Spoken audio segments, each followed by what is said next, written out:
Part 3. My mother-in-law secretly sabotaged my birth control and destroyed my career because she wanted grandkids, but now her plan has backfired in the most spectacular way and she is miserable. My old company was horrified when they learned the truth about those pregnancy rumors. They'd offered me my job back with a promotion and back pay, plus damages for the discrimination. I accepted, but on my terms. I'm now working remotely and helping them develop better policies to protect employees from this kind of manipulation. Mark and I are stronger than ever. We've moved to a new house, address unknown to his family, changed all our passwords and security systems, and are finally feeling safe again. We've decided to be child-free for the foreseeable future, not because of Janet's actions, but because this experience has shown us how happy we are with our life as it is. The support group has grown into an advocacy organization. We're pushing for stronger laws against reproductive coercion and working to raise awareness about this type of abuse. Several states are now considering bills that would specifically criminalize birth control tampering. Update 3. It's been a year since this nightmare began, and I'm finally ready to share where things stand. Janet took a plea deal and will serve 3 to 5 years in prison, plus hefty fines. More importantly, she's banned from using the internet or contacting any of her victims after her release. The civil lawsuit against the forum hosting companies revealed even more horrors.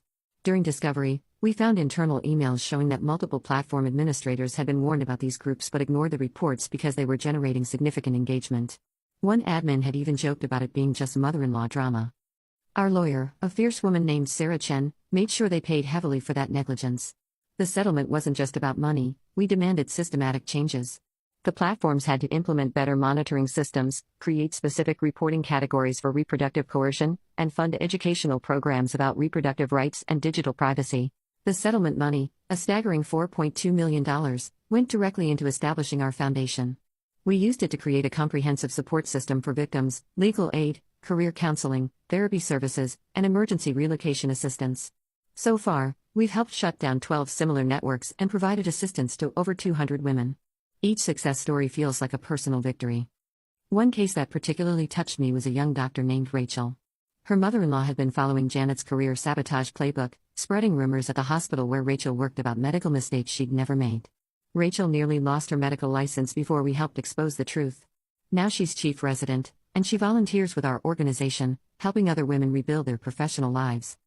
Another woman, Sophia, had been trapped in an abusive situation for years because her mother-in-law had used Janet's techniques to isolate her from her support system and manipulate her financial independence. With our help, she not only escaped but also started her own business. She now employs other survivors, creating a network of support through economic empowerment.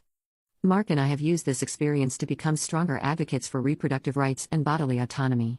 We regularly speak at conferences and work with lawmakers to strengthen protections against reproductive coercion. The organization we founded, My Body, My Choice, My Life, now has chapters in 15 states. The biggest surprise, my pregnancy, came after 18 months of intensive therapy and healing. It wasn't an easy decision, and honestly, I had panic attacks at first about having a baby after everything that happened. But my therapist helped me understand that taking back control of my reproductive choices was part of my healing journey. When we first started discussing having a baby, I broke down crying in Mark's arms. What if we're doing this because she got in our heads? What if she wins? I sobbed. Mark held me and said something I'll never forget: she doesn't win because this is our choice. We're not having a baby because she forced us, we're having one because we want to, when we want to, on our terms. That's the opposite of what you wanted. We waited until I was past the first trimester to announce the pregnancy, and we did it our way. I posted a photo of my positive pregnancy test next to my new business cards. I just started my own software consulting firm. The caption read, 2 lines we chose for ourselves. Growing a baby and a business on our own terms. It felt like the perfect middle finger to everyone who thought women had to choose between career and family. The support from our chosen family has been overwhelming. Mark's father cried when we told him, happy tears this time. My best friend from the support group threw us the most amazing gender-neutral baby shower, complete with coding-themed decorations. Yes, we're still those nerds. Even my old boss from the company that let me go came, bringing both a gift and a formal apology letter from the board of directors. Janet won't be part of our child's life, but we have a wonderful support system of chosen family who respect our decisions. Looking back, I'm grateful we caught Janet when we did. The investigation uncovered plans for an expanded consulting service where she would have trained their mothers-in-law to become coaches themselves, creating a pyramid scheme of reproductive abuse. The lead investigator told us they found drafts of a book she was writing, The Complete Guide to Securing Your Family Legacy: How to Turn Career Women into Mothers. Our advocacy work has expanded beyond what I ever imagined.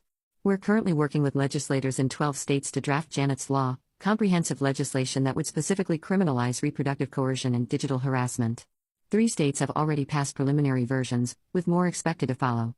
We've also partnered with tech companies to develop AI tools that can identify and flag potential reproductive coercion networks online. It's ironic, I'm using my software engineering skills to prevent exactly the kind of manipulation that nearly destroyed my career. There's something poetic about that. The foundation runs monthly support group meetings, and I still attend regularly, now as both a survivor and a mentor. Last week, a young woman came in shaking, clutching printouts of suspicious emails just like I had once done. Watching her face as we helped her understand she wasn't crazy, wasn't alone, and didn't have to endure the manipulation, it reminded me of my own journey and why this work matters so much.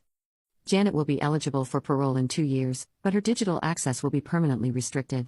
Sometimes I wonder if she understands the irony. In trying to force me into motherhood, she lost any chance of being a grandmother to her own grandchild. Our baby will never know her, but they will know their story. They'll know they came from love and choice, not coercion and control.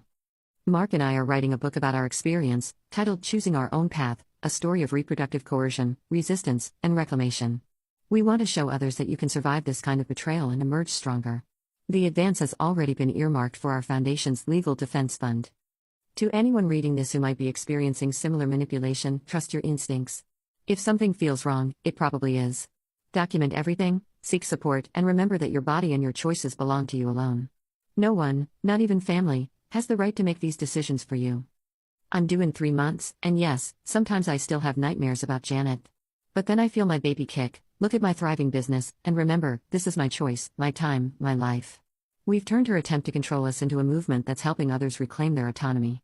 In the end, that's the best revenge of all.